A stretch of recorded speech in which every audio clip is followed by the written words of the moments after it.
भक्तों, महाशिवरात्रि के दिन पूजा पाठ व्रत भले ही मत करना, लेकिन महाशिवरात्रि के खास दिन पर यह एक चीज जरूर खा लेना। इतना पैसा आएगा कि संभाल नहीं पाओगे और आने वाले समय में आप धनवान बन जाओगे। यकीन नहीं तो 26 फरवरी महाशिवरात्रि के खास दिन आजमा कर देख लेना। क्या पता इन चीजों को खाने मात्र से आपकी गरीबी दूर हो जाए। आगे आपकी मर्जी। दोस्तों, आज हम आपको एक ऐसी चीज बताने वाले हैं, एक ऐसी खास वस्तु के बारे में बताने वाले हैं। अगर आप जो है 26 फरवरी महाशिवरात्रि के दिन हमारे बताए अनुसार शुभ मुहूर्त देखकर यह एक चीज का सेवन कर लेते हैं तो आपके घर में धन संपदा इतनी बढ़ जाएगी कि वह खत्म ही नहीं होगी। जी हाँ भक्तों, पूज्य गुरुजी ने भी अभी अपनी कल की शिव महापुराण की कथा में बताया कि 26 फरवरी महाशिवरात्रि के दिन पर जिन लोगों के घर में बनाई व खाई जाती है ये 3 चीजें उनके घर में पूरे साल होती है। धन दौलत की वर्षा। महिलाएं 26 फरवरी महाशिवरात्रि का व्रत अपनी इच्छा पूर्ति तथा घर में सुख संपत्ति के लिए रखती हैं। वैसे तो ये हर कोई रख सकता है, लेकिन आप व्रत नहीं रख सकते हैं, कोई बात नहीं। पूजा नहीं कर रहे, कोई बात नहीं, मगर आपको 26 फरवरी महाशिवरात्रि के दिन एक चीज जरूर ही खा लेना है। इससे आपकी धन दौलत में वृद्धि तो होगी ही, साथ में आपके घर में धन दौलत की वर्षा होगी। आज मैं जिन चीजों को खाने की बात करने वाला हूँ उन चीजों को खाने से भगवान भोलेनाथ बहुत प्रसन्न हो जाते हैं। इसीलिए भक्तों, महादेव की विशेष कृपा प्राप्त करने के लिए इस वीडियो को पूरा ही देखें, आधा अधूरा ना देखें। कई लोग होते हैं जो वीडियो को बीच बीच से देखते हैं, काट काट कर देखते हैं, और फिर ऐसे लोगों को जीवन में कभी सफलता हासिल भी नहीं हो सकती। इसलिए वीडियो को आधा अधूरा छोड़कर ना जाएं, आप वीडियो को पूरा ही देखा करें। भक्तों, यह महाशिवरात्रि पूरे के पूरे 144 वर्षों के बाद दुर्लभ संयोग में पड़ने जा रही है और पूज्य गुरुजी ने कहा है कि 26 फरवरी महाशिवरात्रि के दिन भले ही कुछ मत खाना, पूजा पाठ व्रत भले ही मत करना, लेकिन यह एक चीज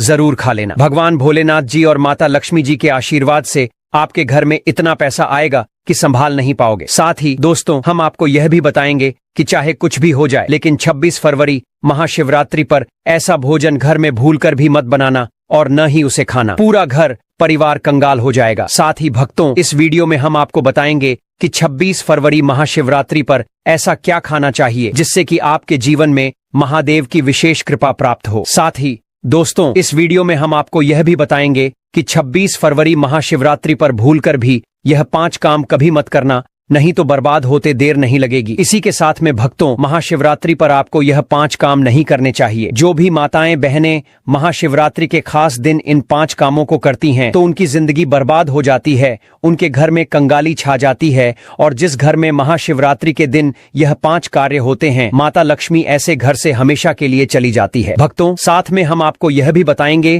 कि 26 फरवरी महाशिवरात्रि के दिन अगर आप इन चीजों का दान कर देते हो तो आपके घर में कभी अन्न धन की कमी नहीं होगी, हमेशा ही रुपया पैसा आपके घर में आएगा। दोस्तों देखिए, बात ऐसी है कि हमारा काम तो है सलाह देने का, हम तो केवल सलाह ही दे सकते हैं। अब आप इसको मानो या ना मानो आपकी मर्जी, लेकिन भक्तों एक बात जरूर कहेंगे कि अगर मान लोगे तो आपका बेड़ा पार हो जाएगा। साथ ही भक्तों, कई भक्त मुझसे कमेंट करके पूछते हैं कि गुरुजी, शिवलिंग पर चढ़ा हुआ बेलपत्र खाने से क्या होता है और इसको खाने का नियम क्या है, तो मैं आप लोगों को इसके बारे में भी विस्तार से बताऊंगा। दोस्तों, हम आपको जो भी ज्ञानवर्धक जानकारी दे रहे हैं वह पूरी तरह से मुफ्त है, हम आपसे कोई पैसा नहीं लेते, बस आप तक ये महत्वपूर्ण जानकारी पहुंचाना चाहते हैं। इसीलिए हम आपसे एक निवेदन करते हैं, इस वीडियो को पूरा देखें, आधा अधूरा न छोड़ें। कई लोग होते हैं जो वीडियो को काट छांट कर बीच बीच से देखते हैं। याद रखें, आधा अधूरा देखकर जीवन में सफलता नहीं मिलती, इसलिए वीडियो को अंत तक जरूर देखें और अपने फायदे के लिए इसे पूरा समझें। चलिए भक्तों, अब हम आपका ज्यादा समय बर्बाद न करते हुए जान लेते हैं कि 26 फरवरी महाशिवरात्रि के दिन कौन सी चीज जरूर ही खा लेना चाहिए। आपको करोड़पति बनने से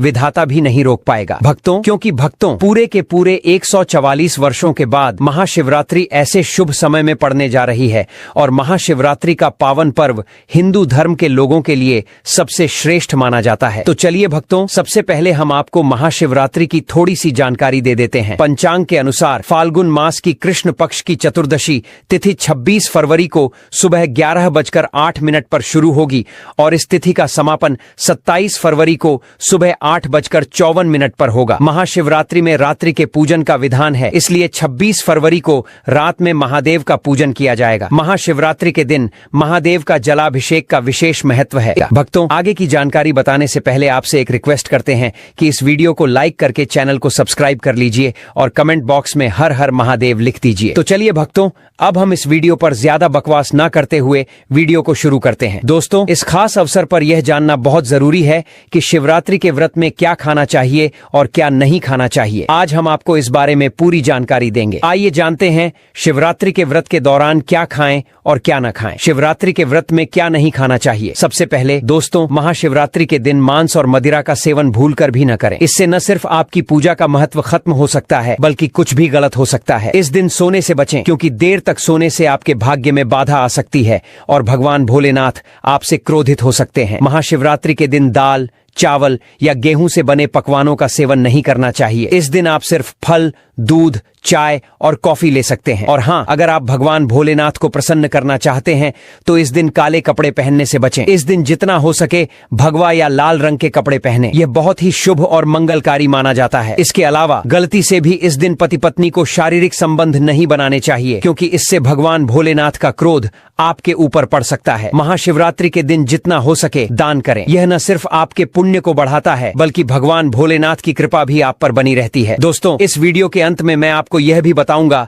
कि आप महादेव को कौन सी ऐसी चीज चढ़ा सकते हैं जिससे वह आपसे जल्दी प्रसन्न हो जाते हैं और आपकी इच्छाएं पूरी करते हैं। तो इस ज्ञान को अच्छे से समझें और इस महाशिवरात्रि को भगवान भोलेनाथ की पूजा और व्रत के साथ सही तरीके से मनाएं। साथ ही भक्तों, कमेंट में हर हर महादेव अवश्य लिख दीजिए, क्योंकि जब भगवान भोलेनाथ का नाम लिखा या बोला जाता है तो भगवान भोलेनाथ उस व्यक्ति से बहुत ही जल्दी प्रसन्न हो जाते हैं। तो चलिए भक्तों, जानते हैं कि महाशिवरात्रि के दिन कौन कौन सी चीजों को शिवलिंग पर चढ़ाना चाहिए और कौन सी चीजों को नहीं चढ़ाना चाहिए। दोस्तों, अगर आप भी इस महाशिवरात्रि पर भगवान भोलेनाथ को खुश करना चाहते हैं तो ये बातें गांठ बांध लें। महाशिवरात्रि के इस पावन अवसर पर शिवलिंग पर कुछ चीजें भूलकर भी मत चढ़ाएं, क्योंकि इससे न सिर्फ आपका व्रत टूट सकता है, बल्कि आपको जीवन भर बड़ी परेशानियों का सामना भी करना पड़ सकता है। अगर आप भगवान भोलेनाथ का आशीर्वाद पाना चाहते हैं तो इन बातों का खास ध्यान रखें। पहली चीज, तुलसी। पौराणिक कथाओं के अनुसार तुलसी को माता लक्ष्मी का स्वरूप माना जाता है और यह भगवान विष्णु के शालिग्राम की पूजा में प्रयोग की जाती है। इसलिए शिवलिंग पर तुलसी का प्रयोग वर्जित है। यदि आप तुलसी चढ़ाते हैं तो यह आपको पाप का भागीदार बना सकता है। दूसरी चीज, सिंदूर। सिंदूर एक श्रृंगार की वस्तु है जिसे सभी देवी देवियों को चढ़ाया जाता है, लेकिन भगवान भोलेनाथ बैरागी हैं और महाकाल के रूप में प्रसिद्ध हैं, इसलिए उन्हें सिंदूर नहीं चढ़ाना चाहिए। इस प्रकार का पाप कभी मत करना, क्योंकि भगवान भोलेनाथ इस पर क्रोधित हो सकते हैं। तीसरी चीज, काले कपड़े। महाशिवरात्रि के दिन जितना ज्यादा हो सके भगवा या लाल रंग के कपड़े पहने। काले कपड़े पहनने से बचें, क्योंकि यह भगवान भोलेनाथ के आशीर्वाद में रुकावट डाल सकता है और यह अपशकुन माना जाता है। खासकर मंदिर में काले कपड़े पहनकर प्रवेश न करें। चौथी चीज, हल्दी। हल्दी का प्रयोग सभी देवी देवताओं की पूजा में किया जाता है, लेकिन भगवान भोलेनाथ को हल्दी अर्पित नहीं की जाती। यह सौभाग्य का प्रतीक मानी जाती है, जो भगवान भोलेनाथ की साधना में विघ्न डाल सकती है। पांचवी चीज, केतकी के फूल। पौराणिक कथाओं के अनुसार केतकी के फूल को भगवान ब्रह्मा के झूठ का समर्थन करने के कारण भगवान भोलेनाथ ने श्राप दिया था, इसलिए केतकी के फूल को शिवलिंग पर नहीं चढ़ाना चाहिए। छठवीं चीज, नारियल पानी। शिवलिंग पर नारियल पानी चढ़ाना शुभ नहीं माना जाता, इसे अपशकुन माना जाता है, इसलिए इसे भूलकर भी न चढ़ाएं। सातवीं चीज, शंख से जल। शंख भगवान विष्णु के लिए है। शंख से विष्णु भगवान की पूजा होती है और शिवलिंग पर शंख से जल अर्पित करना गलत होता है। शंख जल से भगवान भोलेनाथ का अभिषेक न करें। आठवीं चीज, तिल। तिल को भगवान विष्णु के मैल से उत्पन्न माना जाता है, इसलिए तिल भगवान भोलेनाथ को अर्पित नहीं किया जाता, इसे शिव पूजा में वर्जित माना जाता है। नौवीं चीज, टूटा हुआ चावल। भगवान भोलेनाथ को हमेशा साबुत और शुद्ध चावल अर्पित करें। टूटा हुआ चावल अशुद्ध होता है और यह शिव पूजा में विघ्न डाल सकता है। खासकर शिवरात्रि पर इस बात का खास ध्यान रखें ताकि आपके व्रत का फल आपको पूरा मिले। भक्तों, अगर आप इस चैनल पर नए हैं तो चैनल को सब्सक्राइब करके वीडियो को एक लाइक जरूर करें। साथ ही आप अपनी राशि या अपने शुभ नाम को कमेंट बॉक्स में जरूर डाल दें, क्योंकि हम आपकी राशि से जुड़ा भाग्य भी बताते हैं और भाग में चल रही परेशानियों को तत्काल दूर करने के लिए आसान से आसान उपाय भी बताते हैं, इसलिए आप अपनी राशि कमेंट बॉक्स में जरूर डाल दें। चलिए भक्तों, अब हम जान लेते हैं कि महाशिवरात्रि के दिन शिवलिंग में कौन कौन सी चीजों को चढ़ाना चाहिए। इन चीजों को चढ़ाने से महादेव प्रसन्न हो जाते हैं। पहली चीज, गंगा जल। गंगा जल भगवान भोलेनाथ के लिए अत्यंत पवित्र है। गंगा जल से भगवान का अभिषेक करें, जिससे मानसिक शांति और सुख की प्राप्ति होती है। दूसरी चीज, गन्ना या गन्ने का रस। गन्ने का रस बहुत ही पवित्र माना जाता है। शास्त्रों के अनुसार इसे भगवान भोलेनाथ को चढ़ाना शुभ है। यह प्रेम के देवता कामदेव का धनुष भी माना जाता है, इसलिए गन्ने का रस भगवान भोलेनाथ को अर्पित करें। तीसरी चीज, 3 पत्तों वाला बेलपत्र। 3 पत्तों वाला बेलपत्र भगवान भोलेनाथ को चढ़ाएं। यह त्रिदेव ब्रह्मा,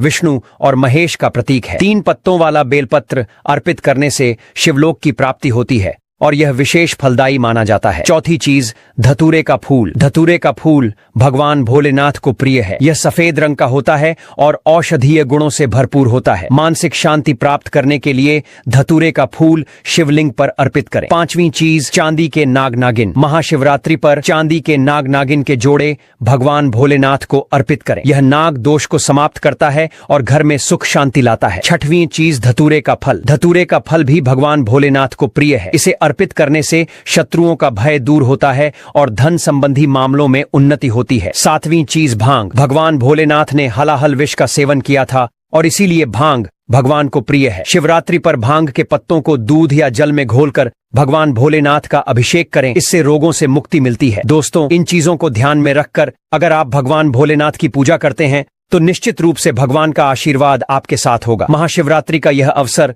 आपके जीवन में खुशहाली, समृद्धि और शांति लाए। भगवान भोलेनाथ का आशीर्वाद हमेशा आपके साथ रहे। दोस्तों, अब बात करते हैं महाशिवरात्रि व्रत के दौरान क्या खाना चाहिए। महाशिवरात्रि हमारे हिंदू धर्म में बेहद महत्वपूर्ण पर्व है। यह पर्व हर साल फाल्गुन मास के कृष्ण पक्ष की चतुर्दशी को मनाया जाता है। इस दिन भगवान भोलेनाथ की पूजा की जाती है और यह दिन हर एक बूंद गंगा जल की तरह पवित्र माना जाता है। शिवरात्रि के इस पावन दिन का खास महत्व है क्योंकि भगवान भोलेनाथ भोले भंडारी हैं, जो एक लोटा जल से भी प्रसन्न हो जाते हैं और सिर्फ एक बेलपत्र से भी अति प्रसन्न हो जाते हैं। हालांकि भगवान भोलेनाथ का गुस्सा भी जल्दी भड़क सकता है, इसलिए इस दिन पूजा करते समय हमें कुछ विशेष बातों का ध्यान रखना चाहिए ताकि हमारी पूजा सही तरीके से हो और भगवान भोलेनाथ की कृपा हम पर बनी रहे। अब अगर आप महाशिवरात्रि के दिन व्रत रखते हैं तो आपको यह जानना बहुत जरूरी है कि इस दिन क्या खाना चाहिए और क्या नहीं। महाशिवरात्रि के दिन व्रत रखने का उद्देश्य शुद्धता और भक्ति है और इसे सही तरीके से करना बहुत महत्वपूर्ण है। इस दिन आप केवल फलाहार करें, जैसे ताजे फल,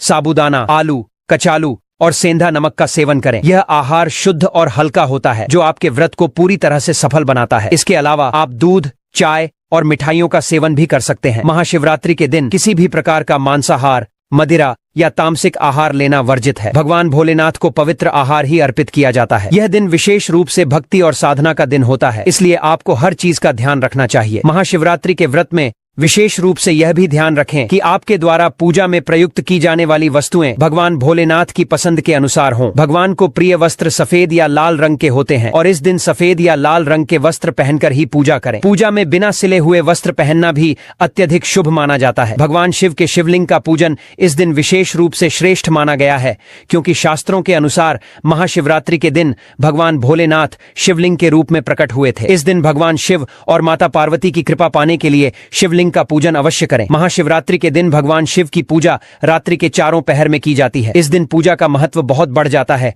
इसलिए हर एक पहर में भगवान भोलेनाथ की पूजा और ध्यान करें। इस दिन आप जो भी आहार लें वह शुद्ध, सरल और भक्ति से परिपूर्ण हो। भगवान भोलेनाथ को प्रसन्न करने के लिए यह ध्यान रखना जरूरी है कि आपकी पूजा पूरी तरह से शुद्ध हो और आप उनका आशीर्वाद प्राप्त कर सकें। तो दोस्तों, इस महाशिवरात्रि पर भगवान भोलेनाथ और माता पार्वती का आशीर्वाद प्राप्त करने के लिए सही तरीके से व्रत करें और पूजा करें। भगवान की कृपा आप पर हमेशा बनी रहे। दोस्तों, अब हम बात करते हैं महाशिवरात्रि के दिन आपको क्या क्या खाना चाहिए। महाशिवरात्रि का पर्व बहुत ही खास है और इस दिन व्रत रखने का अलग ही महत्व होता है। शिव पुराण के अनुसार महाशिवरात्रि के दिन व्रत करने वालों को कुछ खास चीजें खानी चाहिए जिससे उनका व्रत पूरा और सफल हो सके। आइए जानते हैं इस दिन के बारे में कुछ अहम बातें जिन्हें ध्यान में रखना बहुत जरूरी है। शिव पुराण में एक खास बात बताई गई है कि महाशिवरात्रि के दिन व्रत करने वाले को धतूरे का सेवन जरूर करना चाहिए। चाहे तो थोड़ा सा खाएं, लेकिन इसे जरूर खाएं। इससे व्रत पूरा माना जाता है और भगवान भोलेनाथ की कृपा प्राप्त होती है। इसके अलावा इस दिन भांग भी खानी चाहिए क्योंकि भांग खाने से संपूर्ण फलों की प्राप्ति होती है। अब भांग के सेवन का महत्व यह है कि यह न सिर्फ शरीर को आराम पहुंचाता है बल्कि यह व्रती के मन को शांति भी देता है। यदि आप भांग का सेवन नहीं कर सकते तो कम से कम इसका थोड़ा सा स्वाद ले लें ताकि आपके व्रत में कोई कमी न रह जाए। महाशिवरात्रि के इस पावन अवसर पर भगवान भोलेनाथ और माता पार्वती जी की कृपा प्राप्त करने के लिए इन सभी बातों का ध्यान रखना बहुत जरूरी है। इस दिन जितना हो सके शुद्धता बनाए रखें, और व्रत को पूरी श्रद्धा से करें। इससे आपको व्रत और पूजा का पूर्ण फल प्राप्त होगा और भगवान भोलेनाथ और माता पार्वती की विशेष कृपा आप पर बनी रहेगी। अब बात करते हैं उन चीजों की जिन्हें महाशिवरात्रि के दिन आपको बिल्कुल नहीं खाना चाहिए। सबसे पहले, इस दिन किसी भी प्रकार का तामसिक आहार जैसे मांसाहार, मदिरा या कोई भी नशे वाली चीजें वर्जित हैं। इस दिन केवल शुद्ध और हल्का आहार ही करना चाहिए। महाशिवरात्रि का व्रत एक साधना है जिसमें शरीर को शुद्ध और मन को एकाग्र रखने की आवश्यकता होती है। व्रत के दौरान आपको पानी की कमी नहीं होने देनी चाहिए, इसलिए आप फलाहार के साथ साथ कुछ प्राकृतिक जूस का सेवन भी कर सकते हैं। उदाहरण के लिए आप अनार या संतरे का जूस पी सकते हैं क्योंकि ये शरीर में पानी की कमी को पूरा करने में मदद करते हैं। लेकिन महाशिवरात्रि के दिन गन्ने का जूस पीने से बचें क्योंकि यह इस दिन के व्रत में उचित नहीं माना जाता। भक्तों, अगर आप फलाहार करते हैं तो इस दिन सेब, संतरा, पपीता, केला, खीरा जैसे ताजे फल खा सकते हैं। ये फल न सिर्फ शरीर के लिए पोषक होते हैं बल्कि इनसे आपको मानसिक शांति भी मिलती है जो इस दिन के व्रत में बेहद जरूरी है। इसके अलावा आप साबूदाना, आलू, कचालू और सेंधा नमक का भी सेवन कर सकते हैं। यह महत्वपूर्ण है कि महाशिवरात्रि के दिन शरीर को शुद्ध और हल्का रखने की कोशिश करें ताकि आप पूरी तरह से पूजा और व्रत में ध्यान लगा सकें। इस दिन व्रत रखने का असली उद्देश्य सिर्फ भौतिक आहार से दूर रहना नहीं बल्कि मानसिक और आत्मिक रूप से भगवान भोलेनाथ के प्रति समर्पित होना है। दोस्तों, महाशिवरात्रि के दिन ध्यान रखें कि जो भी चीजें आप खाते हैं वह शुद्ध और हल्की होनी चाहिए। कोई भी ऐसा आहार न खाएं जो आपके व्रत को अधूरा कर दे। इस दिन भगवान भोलेनाथ की पूजा करते समय अपने मन को शुद्ध और एकाग्र रखें ताकि आपको इस व्रत का पूरा फल मिल सके। भक्तों, यदि आप महाशिवरात्रि के दिन बेलपत्र का सेवन करते हैं तो इससे भी बहुत लाभ होते हैं। बेलपत्र बुखार में बहुत मददगार होता है। अगर आपको बुखार है तो बेलपत्र का सेवन करने से शरीर को ठंडक मिलती है और बुखार में राहत मिलती है। दूसरा, यह मधुमेह के मरीजों के लिए भी फायदेमंद है। बेलपत्र का नियमित सेवन रक्त में शुगर लेवल को कंट्रोल करता है। चौथा, बेलपत्र मुंह के छालों और पेट की गर्मी को भी शांत करता है। अगर आपको पेट में जलन या मुंह में छाले हैं तो बेलपत्र का सेवन फायदेमंद साबित होता है। पांचवा, बेलपत्र खून को साफ करने में मदद करता है। यह शरीर से विषैले तत्वों को बाहर निकालता है और खून को शुद्ध करता है। आखिरकार, बेलपत्र सूजन को भी कम करता है। यदि शरीर के किसी हिस्से में सूजन हो तो बेलपत्र के सेवन से सूजन में आराम मिलता है। अगर आपको हमारा वीडियो पसंद आया हो तो कृपया इसे लाइक जरूर करें और ऐसी ज्ञानवर्धक जानकारी के लिए हमारे चैनल को सब्सक्राइब करें। साथ ही बेल आइकन दबाना न भूलें ताकि आप हमारे हर नए वीडियो की जानकारी सबसे पहले पा सकें। धन्यवाद।